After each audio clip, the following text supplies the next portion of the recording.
Жабир ибн Абдулла риваят кылган хадисте пайгамбар саллаллаху алейхи вассалам айтты: ким бир өсүмдүк же бак олтургузса, андан чыккан мөмөсүн адам болобу, айбанатпы же канаттуу жей турган болсо, же болбосо азайып, же бирөө уурдай турган болсо дагы, ол тургузган адамга садака сооп жазылат. Бул хадис эгин эгүү, бак олтургузууга кызыктырат. Анткени бул нерседе өтө көп жакшылык бар.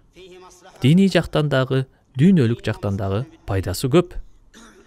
Дүйнөлүк кызыкчылыкты айта турган болсок, бак олтургузуу жана эгин эгүүнүн пайдасы акча пайдасынан дагы жогору турат.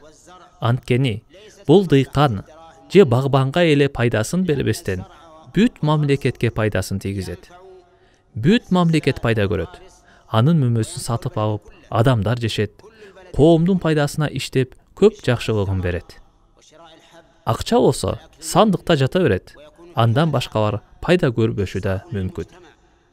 Бак дарак, эгиндер болсо эккен адамга жана бүт айланага пайдасын берет. Ал эми диний пайдасын айтсак, ошол дарактан же эгинден бир чымчык, көгүчкөн, тоок болсо дагы, бир дан чокуса да сообу эккен кишиге садака болуп жазылат. Сообу кааласа, каалабаса да жетип турат. Дыйкан же багбан эгип жаткан учурда бул нерсени ойлобошу да мүмкүн. Бирок сообу ар бир пайдаланган жан үчүн аларга жетет.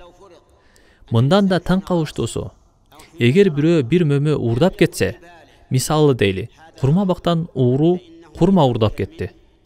Эккен кишиге сооп жазылат. Мисалы, мен ал ууруну милицияга тапшырып берсем дагы, Аллах Таала мага ошол уурдалган мөмөм үчүн кыямат күнү сообумду берет.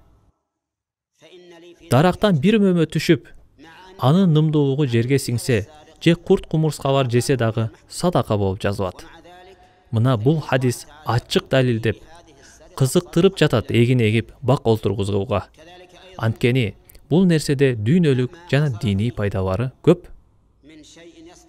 Ошондой эле бул хадис жакшылык иштердин жолу көп экендигин көрсөтөт.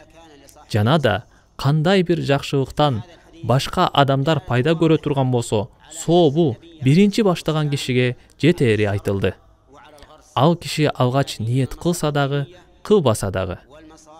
Аллах Таала Куранда айткандай, алардын көп олтуруш, чогулуштарында жакшылык жок. Ал эми садакага, жакшылыкка буйруган же адамдардын арасын оңдоо үчүн чогулган адамдардын олтурушунда жакшылык болот.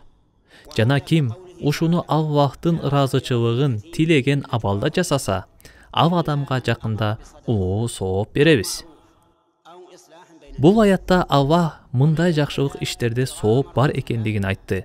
Ниет кылынса да, кылынбаса да. Ким садакага чакырса, бул жакшы. Жакшылык кылууга чакырса, бул да жакшы. Адамдарды элдештирсе, бул да жакшы. Бул нерседе ниет кылса да, кылбаса да сооп болот.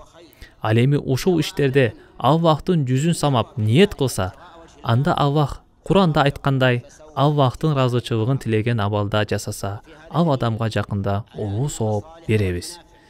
Мына бул аят далил болот. Бир кишинин сообунан башка бирөөлөр пайдаланса, ал кишинин ниетине карабастан сооп жазылат. Аллахтын жүзү үчүн ниет кылса, соопко сооп кошулуп, Аллах ага өз жакшылыгын берет.